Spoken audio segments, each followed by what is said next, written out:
Welcome, lords and ladies, back to the realm. I am your humble host, the Goat King, and today we're taking a look, finally, at the Witchwarper playtest for Starfinder 2nd Edition.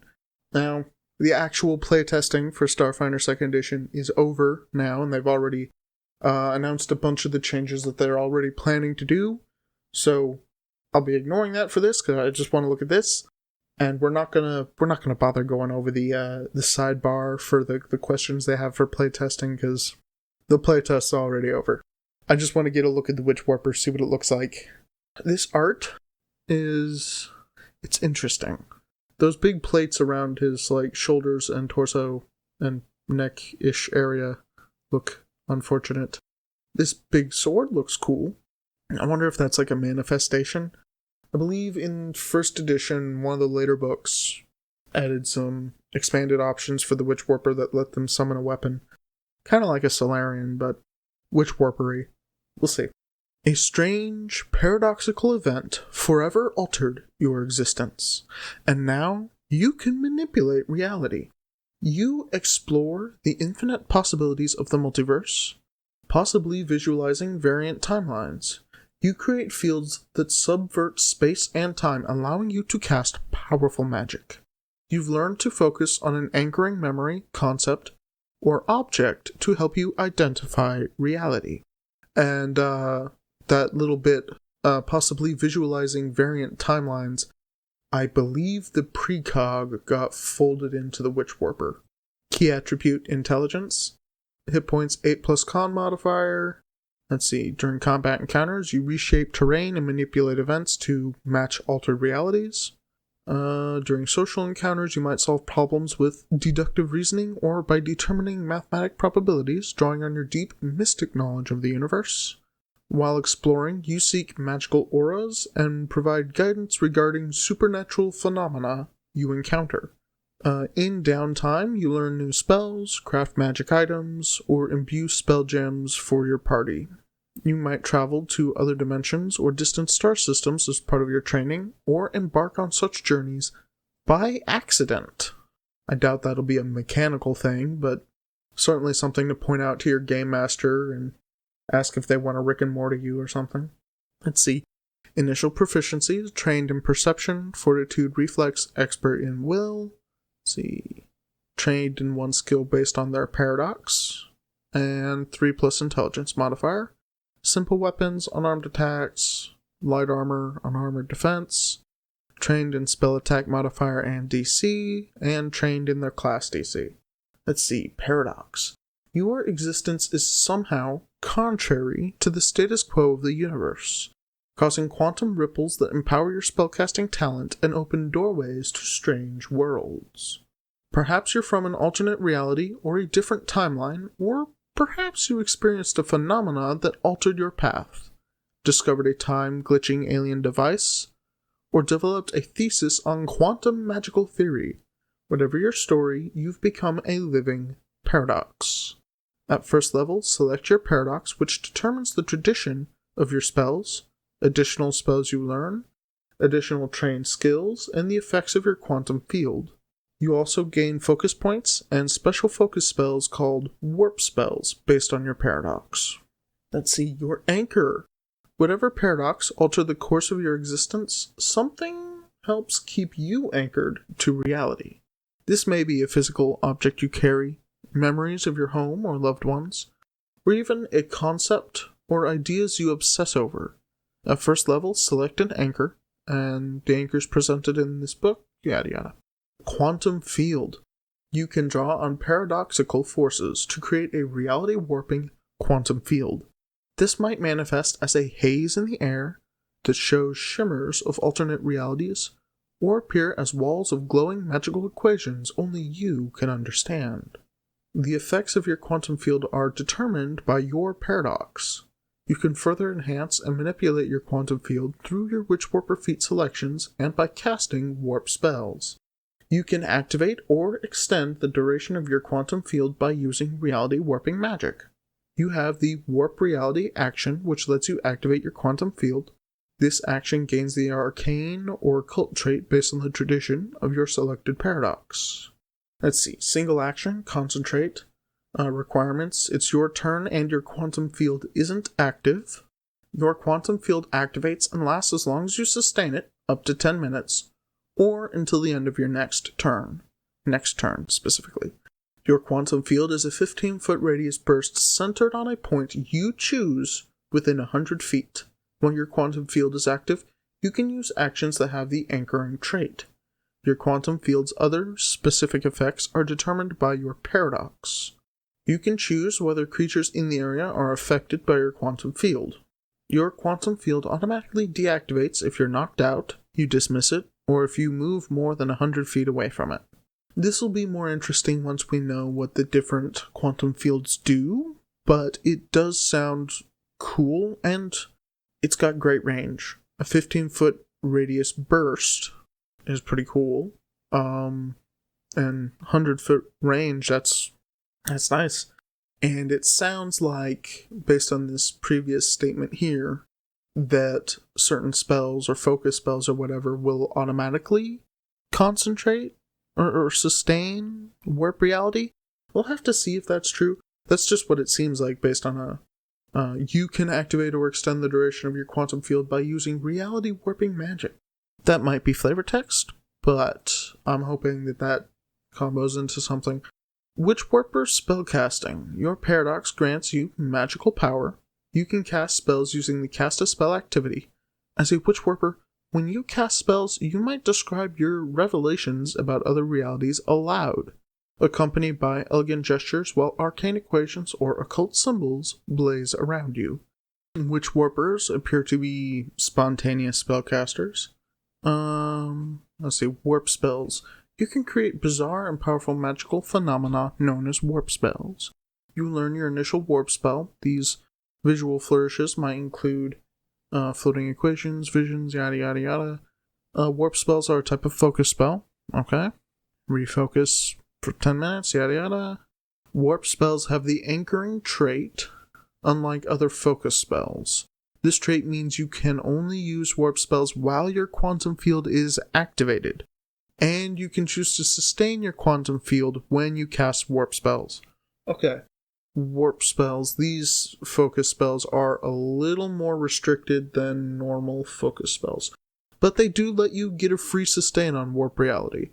So, that's not bad. I don't think that's not bad. Let's see. Looks like they're going to have 4 spell slots of each level as they level up. Really good. Witchwarper feats, anchoring spells. Okay. So at 3rd level, anchoring spells, you become more familiar with magic you practice regularly, drawing on those spells as another anchor to reality. When you are inside or adjacent to your quantum field and cast a signature spell, the spell gains the anchoring trait. Cool. They're spontaneous casters, so they're going to have 1 signature spell for each spell level. And that's going to get you that free sustain. Now, importantly, this only gets the anchoring if you have your warp up and your next 2 are within it. So your signature spells getting this does not prevent you from casting them until you put up your warp. Reflex expertise at 5th. Advanced paradox at 7th, so you get another focus spell. Expert spellcaster at 7th. Expert fortitude at 9th. At 11th, you get another focus spell. At 11th, you become expert in perception. Bump to expert proficiency for your armors at 13. Weapon specialization at 13. Master in your spell DCs at 15. Master will saves with the extra bump for successes. Legendary spellcaster at 19. And let's see, Quantum Thesis. At 19, Quantum Thesis, you command the most potent magic and can cast spells of truly incredible power. Add 2 common 10th rank spells of your tradition to your repertoire. You gain a single 10th rank spell slot that you can use to cast these spells, using Witchwarper spellcasting.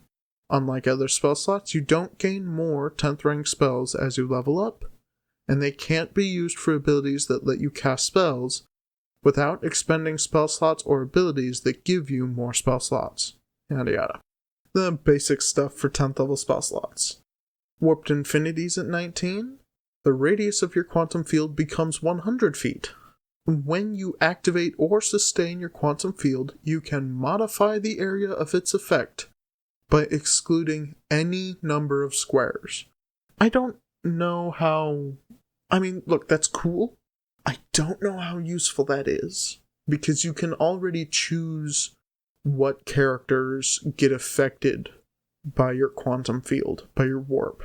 So, I don't know how much that matters.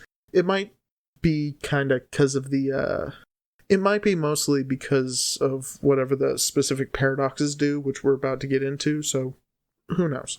Let's see. Your paradox represents an event or force that forever altered you. You've come to understand your paradox through intense study and experimentation, and it's become the source of your magic powers. Your paradox determines your magical tradition, your paradox skill, the spells added to your repertoire, and your warp spells, and the unique effect of your quantum field. Warp spells are listed beginning yada yada. The Analyst. There's a hidden code that powers the universe and realms beyond, and somehow you can tap into it by focusing your intellect. You can see the equations. By manipulating probability to suit your strategic needs, you can control the flow of combat just as well as the flow of a conversation or strings of digital information. Let's see. Arcane, computer skill, bunch of spells. Let's see, the warp spells are warp probability, alternate outcome, and quantum analysis. Okay, let's see, that was warp probability. Reaction, if you fail an attack roll or saving throw, reroll the failed check and take the better result. Cool.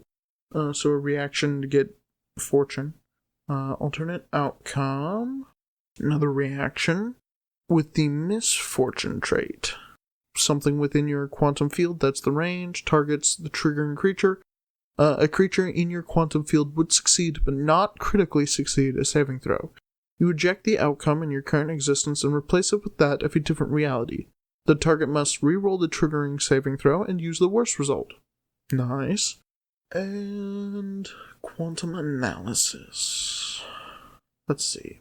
On action, sustained up to 1 minute. You see the probability equations all around you and trace each variable to every possible conclusion. Creatures you target can't benefit from circumstance bonuses to armor class due to cover against your attacks. You also ignore circumstance penalties to the attack roll and any flat check required due to the creature being concealed, hidden, or behind cover. You can cast spells that target creatures within your quantum field even if you don't have a line of sight to them. Okay, that's cool. Yeah, that's pretty cool. The first time after casting this spell, when you make an attack roll against a creature within your quantum field during quantum analysis's duration, you roll twice and use the better result. This effect has the fortune trait, so that only happens the first time. But the rest of this, that's pretty nice. That's pretty nice, I like that. Let's see, what does their quantum field do? You see and understand infinite possibilities and complex theoretical equations as clearly as though they were etched into your surroundings. When you seek or recall knowledge, you can apply the result against two related creatures, hazards, unattended objects, and effects in your quantum field.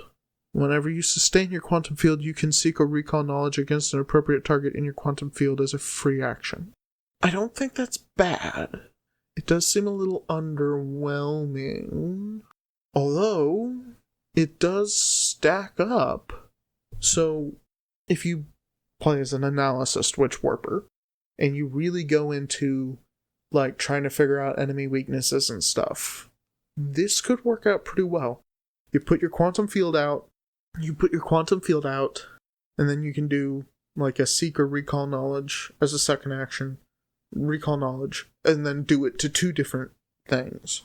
And then each time you sustain your quantum field, which might happen from you casting one of your spells, also get to, as a free action, do another recall knowledge. I like that. I mean, it has potential. This basically gets you a lot of action savings on doing a lot of recall knowledge or a lot of seek, which could be good. Yeah. Okay, the anomaly. Your existence itself is an anomaly that defies the normal parameters of your current reality. You might have encountered something that disrupted your core existence, or you crossed the veil from an alternate reality. You create a bubble of altered reality, projecting elements of other realities into your current universe. Let's see, this is Arcane, with a Deception skill. Let's see, Warp Terrain. Warp Terrain, let's see, single action. You materialize terrain features from another reality over the effect of your quantum field. Choose one of the following effects, which lasts as long as your quantum field remains active, until you cast Warp Terrain again, or you dismiss this spell. Let's see. You cause the area of your quantum field to become difficult terrain. You and your allies can move through it fine, but you can also use the warped terrain to take cover, which is cool. Or you suppress terrain in your field, turning any existing difficult or greater difficult terrain into normal terrain. If you're attempting to suppress terrain created by a spell, you must successfully counteract.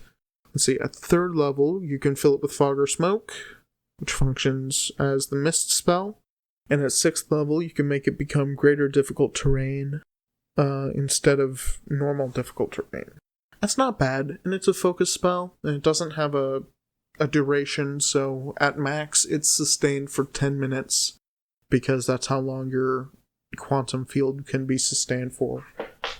It's not bad. We'll see what the actual quantum field does, and maybe it'll pair up really well. World Warp. 2 actions. A 10-foot burst in your quantum field. And it goes against Fortitude and lasts for 1 round. You create a powerful event from another world in your current reality. All creatures in the area must attempt a Fortitude save. The damage and effects caused by World Warp are determined by rolling a d6, as detailed on the following table. Let's see. Supernova. 4d12 fire damage and 1d6 persistent electrical damage. And Dazzled if they critically fail. Earthquake, 4d12 bludgeoning. Prone on a critical failure. Inferno, 4d6 fire. Smoke in the area for 1 round. And Sickened 1 if they critically fail. Let's see. Eldritch Storm. 4d12 sonic. 1d6 persistent mental. Confusion for 1 round on a critical failure. Flash freeze. 4d12 cold. Slowed 1 for 1 round for the critical failure. Radioactive blast. The echo of a nuclear reaction. 4d12 bludgeoning. 1d6 persistent fire. On a critical failure, they also take 1d6 persistent poison damage and are fatigued as long as the persistent poison damage lasts.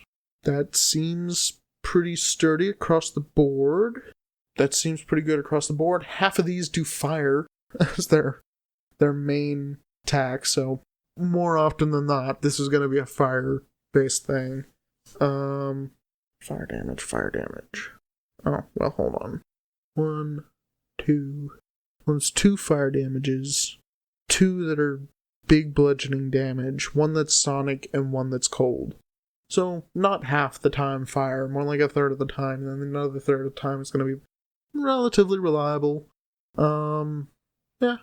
And some people really love rolling a random thing for what their spell does. So, that could be fun. That could be a lot of fun. Parallel forms. Let's see. The last focus spell for them. Parallel forms. 2 actions, sustained up to 1 minute. You split yourself into 2 versions with different fates. Each version of you strides from your current space, then takes a single action. If the actions are both attacks, they must target a different creature and use the same multiple attack penalty, counting as 1 attack towards your multiple attack penalty. Each round you sustain the spell, your parallel forms share actions and use the same bonuses and penalties, including your multiple attack penalty. You apply damage dealt to either form to your current hit points, but if both forms take damage from the same effect, like something with area damage, you only apply the damage once. In the case of an effect with a save that affects both forms, you take the worst result. When the spell ends, you choose one of the 2 forms as your actual form and the other version of you disappears. And it automatically ends if you're reduced to 0 hit points. Not sure how much I like this one. This could be really useful with some creative use. It's kind of like being your own Eidolon for like the summoner. Like if you could be your own Eidolon. Feels like you'd end up taking a lot more damage while this is active. Although I could see, like, if you and your allies wanted to retreat from something, right? You could pop this and have half of you stay and fight. So you could do the self-sacrificing thing, but also you're still running away. And then, either you deactivate it at some point when you still have hit points so you can keep running and now you're far away and you're still running. Or, you get knocked out, but the version of you that's with your friends turns out to be the real one, so they just pick you up and keep carrying you anyways. That could be fun. Let's see. What's their quantum field do? Your movements blur as images of alternate iterations of you flicker around your current form, and your speech echoes with a chorus of otherworldly sounds. Any time an enemy within the quantum field attempts an action with the concentrate trait, the action is disrupted unless they succeed a DC 5 flat check. I guess you could use this combined with the difficult terrain focus spell to lock down a spellcaster, right? This is mostly going to be like, spellcaster over there, I don't want you doing much. I want to knock out a fifth of your actions and try and keep you on the back foot, out in the open where we can all shoot at you, but you can't really get away. Sure, why not? Let's see, gap influenced. The gap shaped you in some way, whether through enduring study or personal experience. Perhaps you were born during the gap or lived through it thanks to an incredible lifespan, stasis technology, or time travel. You might even be a scholar of the gap who peers back in time and glimpsed a scrambled shred of truth. Whatever the case, it's left you curious to learn more about that mysterious era.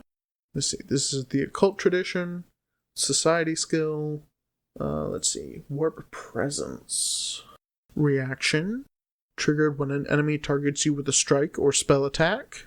Range of 120 feet. Targeting the triggering enemy. Will save. And a varying duration. Let's see. Your presence flickers in the target's mind as though you had disappeared. The creature attempts a will save. On a success, you become concealed against their attacks for 1 round, including the triggering attack. If you were already concealed, you become undetected instead. On a failure, the triggering attack misses. It just misses, and you are undetected to the triggering creature for 1 round. If you use a hostile action, this effect ends after the hostile action is completed. And on a critical failure, the attack misses, you're undetected for 1 minute. But hostile actions do still break your 1-person cloak. Forget 2 actions, range of 30 feet. Targeting 1 creature or object in your quantum field with the duration of 10 minutes. You force creatures to temporarily forget about the target. The target is invisible while within your quantum field, and the memories of the target are temporarily erased or rewritten. This makes it undetected to all creatures. The first time an enemy attempts to locate the target, such as by seeking, or uses recall knowledge to recall information about the target, they take 8d8 mental damage with a basic will save, as they suffer painful migraines while trying to process information about the missing target. On a critical failure, the enemy is also confused for 1 round. I like this. Genuinely, I like this. It's weird, and in the best way. And I feel like it's got some creative uses.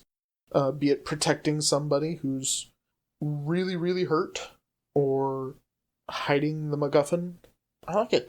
Let's see. And Reality Wipe. Reality Wipe. 2 actions. You reset reality within your quantum field, purging the area of data. All written information and computer data in the area is subject to the effects of delete. You attempt to counteract any spell whose area or targets are in your quantum field as Dispel Magic. If the counteract attempt succeeds, it prevents only the portion of the spell inside the field, and creatures in your quantum field take 8d6 spirit damage, basic will save. Creatures who critically fail are also stupefied too for 1 minute. That's potentially really, really damaging. Let's look up delete, because I want to know if stuff gets a save against that delete. one dataset or tech item. All written information and computer data is subject to the effects of delete. But delete is limited to a certain amount of text, so there's some ambiguity there. Delete's a first level spell and you're using a 6th level focus spell, so I'd say it should be treated quite generously. But even then, digital content, you've got to attempt a counteract check to actually delete. So this doesn't immediately brick a server room, but it kind of does. This is one of those things where a character could subtly do a lot of really big damage to a sci-fi setting where like data is going to be really important. The programming for a computer is data. Yowzers. Depending on how your game master rules that, if they want to lean more into, yeah, you just bricked this computer, or if they want to lean to, oh, all the quote-unquote files on it are deleted, but the computer still works fine, like that'll depend on your game master. But that's cool, and big. I like it. What's their quantum field do? Supernatural static swirls around you, making thoughts slippery for those unaccustomed to your presence. You are concealed to creatures within your quantum field. When a creature within your quantum field hits you with an attack, you lose this benefit against that creature until the start of your next turn. Not bad. Ah, the precog. Once an entire class into itself is now half of a subclass, because anchors are the other half of your subclass. Okay, some event has unstuck you in time. You might come from the distant past or far-flung future. Perhaps you travel from some forsaken timeline to stop a cataclysmic event. Whatever the reason, you are now gifted with the ability to see and manipulate time in a way that few others comprehend. Occult, piloting skill, let's see, warp time. Here we are, single action, temporarily alter the timeline within your quantum field. Rewind, you rewind your personal time to an earlier point in your life cycle, gain 10 temporary hit points, which lasts for 1 minute. Fast forward, you accelerate the personal timeline of a creature in your quantum field to the end of its natural life cycle. 1d10 void damage with a fortitude save. And it looks like Enfeebled is the failure and critical failure bonus effect.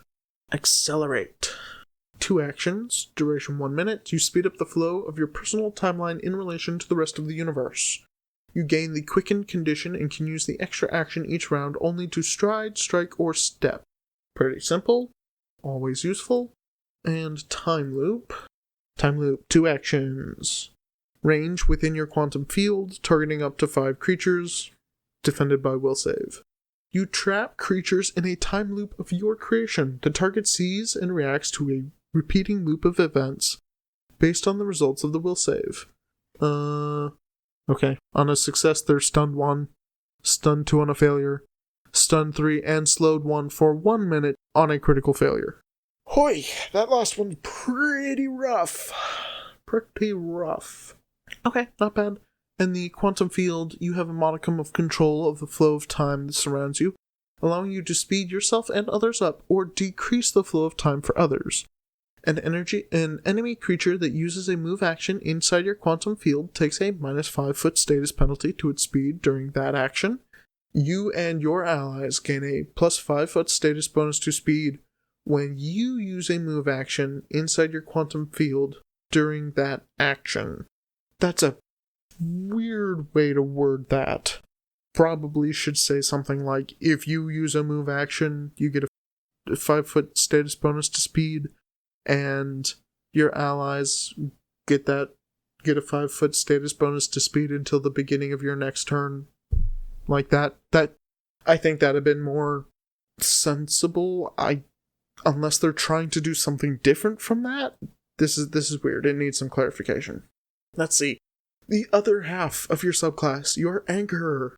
Your anchor keeps you centered, reminds you of what's real, or otherwise helps you counter the disorienting effects of causing paradoxes. When you interact with or think about your anchor, you might display a physical tick, speak a meaningful phrase, or mentally reorder your scattered thoughts. You select your anchor at first level, Your anchor grants you a benefit and an anchoring action. Let's see, core memories. You've just got memories that are really important to you, some formative event in your life. Your benefit, you can access core memories from a small part of you that still exists in another reality. During your daily preparations, choose a skill you're trained in. You gain assurance in that skill. If you're expert in that skill and the skill has the recall knowledge action, you gain automatic knowledge in that skill. Cool. And your anchoring action is restorative recollection. Single action, concentrate, once per round. Despite being stunned, there's a part of your mind in another reality still processing your situation. Decrease your stun value by 2 or slowed value by 1. If you already lost an action this turn due to that condition, you can recall knowledge with any skill you are trained in. I assume that's as part of this action. Cool. So you get to beat down your stunned or slowed value quite a bit. And that's especially good for slowed, because slowed usually has a longer duration. So being able to get rid of that early is just genuinely nice. That's pretty strong. And you get a free recall knowledge as part of it. Hey, let's see, focal point. You're intensely focused on a specific subject or idea to the point that other things fade into the background. Your anchor benefit, your single-minded focus helps you concentrate. If your reaction would disrupt your spellcasting action, attempt a DC 15 flat check. If you succeed, your action isn't disrupted. Cool. And anchoring action, intense focus. Single action once per round. Your focus becomes so intense that you can easily reassess your condition and surroundings. Reduce the value of your clumsy condition by 1, or ignore the effects of the suppressed condition until the start of your next turn. Let's see. Tangible object. This is for people who have a favorite object. A lot of Brenari will probably have this one because they already have a favorite object. The presence or weight of your chosen object helps ground you in this reality. You gain a +1 circumstance bonus to both perception checks and will saves against illusions and holograms. When you come within 10 feet of an illusion or hologram that can be disbelieved, the GM rolls a secret check for you to disbelieve it, even if you didn't spend an action to interact with the illusion or hologram. You also get the action Touch Something Real, single action, once per round, requiring you to have a free hand, and it's a concentrate. Briefly touching or fidgeting with your anchor helps you evaluate your situation clearly. Decrease the value of your frightened or stupefied condition by 1. If you have none of these conditions, you instead gain a +1 circumstance bonus to will saves against fear effects until the start of your next turn. Cool. Something common with all of these is they let you get rid of long-term conditions. Free ability to mill off a little bit at a time every round, a condition that would be a pain in the butt to have. And hey, that's nice. Now we're going into feats. I'll pick out a few of these that I find particularly interesting, and I'll make to bring them back to you. Okay, predictive positioning as a reaction. You've got to be a precog to do this. Once every 10 minutes, when an enemy damages you, you gain resistance to the damage from the triggering attack, some small amount of resistance, and instantly teleport a distance up to your speed to an area within your quantum field, and that movement does not trigger reactions. It also ignores hazards and terrain, but it can't pass through walls or other such obstructions. This is cool. Quantum Recycle reaction once per day. You cast a 2nd rank or higher spell where the spell targets a creature or area within your quantum field. This is a 4th level feat. You expertly manipulate the effects of your quantum field to ensure that some of the energy from your spell is preserved and can be harnessed again. You regain an expended spell slot 1 spell rank lower than the triggering spell. That's nice. Just gets you an extra spell slot every day. Let's see. Radiant Zone. This is one of the zone abilities, which applies to an active quantum field, and you can only have one on any quantum field. As a single action, the reality you conjure is much brighter than your own. The area of your quantum field becomes bright light. Creatures in your quantum field must attempt a fortitude save against your class DC. Creatures with light blindness treat their result as one step worse. On a success, they're dazzled for 1 round. On a failure, they're blinded for 1 round and dazzled for 1 minute. And they can spend an interact action to try and get rid of the blinded condition, but not the dazzled condition. And on a critical failure, it's the same as a failure, but they can't do the interact action. Quantum Aura, 6th level, lets you turn your warp reality quantum field into an emanation that comes off of you by 10 feet. So it's a little smaller, but it'll follow you around, which could be nice. Another option, however, instead of Quantum Aura, Quantum Transposition, which costs a single action to use, but it lets you reposition your quantum field by slipping it through a crack in the fabric of reality to a new position within 100 feet. Danger Zone, single action. This is a zone effect. Quantum field is extremely dangerous. Any creature that moves through the area takes 2d6 damage with a basic reflex save against your class DC at the end of each move action they take through the area. And you get to pick which type of damage it is the first time you use the ability in a day. That's cool. Shift Energy, level 10 feet, single action. It's a spell shape ability. It just lets you roll a d6 to randomize a particular type of energy damage for a spell. Just if you're going to cast a spell that deals damage, you don't want it to do that type of damage, but you don't really care what type of damage it does, roll a d6. Well, spend an action before you cast it, and then roll the d6 as casting it to select one of these damage types. You know, as you do. Okay, Complete Transposition. This is an upgrade to Quantum Transposition, level 18 feet. So we're expecting a lot from it, right? When you use Quantum Transposition to move your quantum field, you can teleport any number of creatures within the quantum field's original area to squares of your choice in its new area. You also teleport any items they're wearing or holding. Your Quantum Transposition action gains the teleportation trait. Each target may attempt a will save against your Witchwarper class DC. Targets who succeed at the save are unaffected. So, I mean, there's a couple ways you can use this that are pretty obvious to me. But, I mean, take half of your enemies and send them away. Send them 100 feet further away. Can be useful. Or use it to help your allies and yourself get away or get across a gap or something. I mean, it could be fun. You could certainly find some really creative uses for this. Okay, level 20 feet that gets you another focus spell. Quantum Negation. So, targeting one creature within your quantum field with a basic will save. This has the Anchoring, Concentrate, Death. Very specifically, that's the trait that matters here. It has the Death trait. You expose a target to a reality in which it's already dead or never existed in the first place. Once targeted, the creature becomes temporarily immune for 1 minute. The effect of the spell depends on the target's level. If this spell brings a target of level 16 or lower to 0 hit points, it ceases to exist in this reality. At the GM's discretion, this may mean it's impossible to restore the target to life without the intervention of a deity, wish, or similar magic. A target of level 17 or higher merely dies instantly when the spell reduces it to 0 hit points instead of being erased from reality. The target attempts a basic will save. The spell's damage has no damage type. Those are some big numbers. Okay. 13th level or lower.